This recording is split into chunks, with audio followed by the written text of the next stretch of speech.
नमस्कार, मैं हूं हेमेंद्र शर्मा और आप देख रहे हैं एमपी राउंड अप।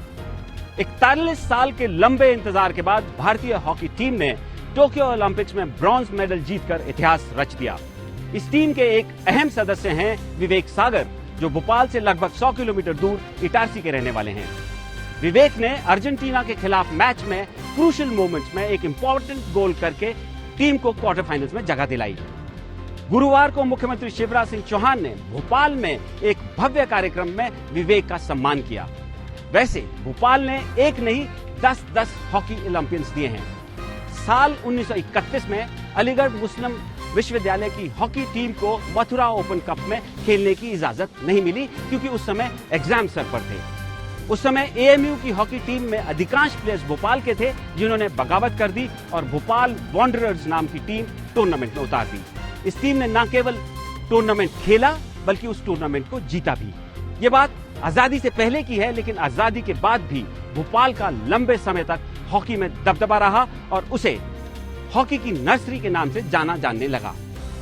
लेकिन ये सब पुरानी बातें हैं। आज हालत ये है कि भोपाल हॉकी एसोसिएशन की हॉकी इंडिया से एफिलिएशन ही खत्म कर दी गई है। तो सवाल उठता है, क्या टोक्यो ओलंपिक्स में ब्रॉन्ज मेडल जीतने के बाद हॉकी फिर से इंडिया में रिवाइव होगी? क्या भोपाल में हॉकी का रिवाइवल होगा? क्या नर्सरी फिर से भोपाल हॉकी की बनेगा या नहीं? इन सभी सवालों का जवाब देने के लिए थोड़ी ही देर में हमारे साथ मौजूद होंगे फॉर्मर ओलंपियन और मध्य प्रदेश हॉकी अकादमी के कोच समीर दाद। लेकिन तब तक एक नजर मध्य प्रदेश की बाकी अहम खबरों पर। गुरुवार को मध्य प्रदेश की राजधानी भोपाल में एक भव्य कार्यक्रम में मुख्यमंत्री शिवराज सिंह चौहान ने ओलंपिक मेडलिस्ट विवेक सागर को सम्मानित किया। मुख्यमंत्री ने सागर को 1 करोड़ का चेक भेंट किया और उनकी मध्य प्रदेश पुलिस में बतौर डीएसपी नियुक्ति की घोषणा की। इस कार्यक्रम में फॉर्मर ओलंपियन और हॉकी के जादूगर मेजर ध्यानचंद के बेटे अशोक ध्यानचंद भी मौजूद थे। अशोक ध्यानचंद ने ही विवेक सागर की प्रतिभा को सबसे पहले पहचाना था और वही उनको भोपाल हॉकी अकादमी लेकर आए थे। रतलाम शहर के गड्ढों भरी सड़कों से परेशान नागरिकों की समस्या की ओर सरकार का ध्यान आकर्षित करने के लिए कांग्रेसियों ने एक अनूठा प्रदर्शन किया। इस प्रदर्शन को नाम दिया गया गड्ढा कूद प्रतियोगिता। प्रदर्शनकारियों ने गड्ढों के ऊपर से जमकर छलांगे लगाईं। हालांकि इस प्रतियोगिता में किसी की भी कोई हार जीत नहीं हुई। रीवा में जंगली मशरूम खाने से एक ही मोहल्ले के 20 से अधिक लोग बीमार हो गए। सभी लोगों को अस्पताल में भर्ती करवाया गया है। पुलिस के मुताबिक पीड़ितों के परिवार के कुछ बच्चे बुधवार को जंगल से मशरूम तोड़कर लाए थे। मशरूम की सब्जी बनाई गई और पड़ोसियों को भी खिलाई गई और कुछ ही घंटों में एक के बाद एक 20 से अधिक लोग बीमार पड़ गए।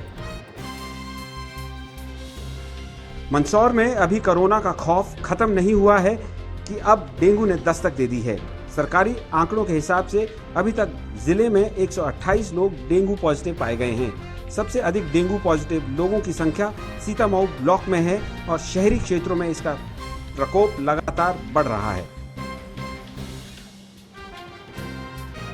होशंगाबाद में रामपुर गुर्रा थाना प्रभारी राजेंद्र गुज्जर के खिलाफ रेप का मुकदमा दर्ज किया गया है। 5 महीने पहले थानेदार साहब इटारसी में पदस्थ थे, जब उन्होंने रिपोर्ट करने आई एक महिला को अपने जाल में फंसा लिया और जंगल में घुमाने ले जाने के बहाने रेप कर दिया।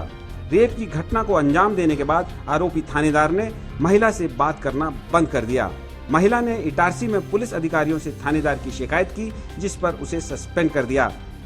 बुधवार को पीड़िता ने होशंगाबाद में महिला थाने में थानेदार के खिलाफ एफआईआर दर्ज करवाई। एफआईआर दर्ज होने के बाद आरोपी थानेदार फरार है। बुधवार शाम को भारतीय जनता पार्टी के राष्ट्रीय महासचिव कैलाश विजयवर्गीय ने विधानसभा में पत्रकारों और नेताओं के लिए भुट्टा पार्टी का आयोजन किया। इस पार्टी में मुख्यमंत्री शिवराज सिंह चौहान भी शामिल हुए।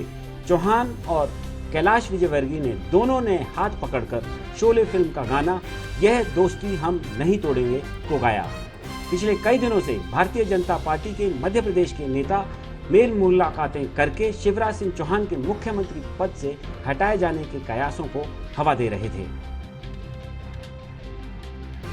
और अब बात भोपाल हॉकी की। हमारे साथ मौजूद हैं फॉर्मर ओलंपियन और मध्य प्रदेश हॉकी अकादमी के कोच समीर दाद। आपने सिडनी ओलंपिक्स में अर्जेंटीना के खिलाफ 2 गोल दागे थे। सर, भोपाल को हॉकी की नर्सरी कहा जाता था। आपके बाद विवेक अब आए हैं ओलंपियन, इतना लंबे समय हो गया, क्या कारण है, कहां से कहां पहुंच गई भोपाल की हॉकी?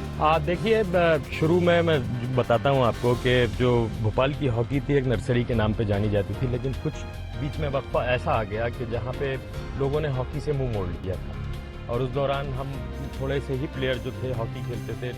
मैं शुक्रिया अदा करूंगा कि हॉकी चलती रही, पूरी तरीके से बंद नहीं हुई जो हमारा ग्रुप था।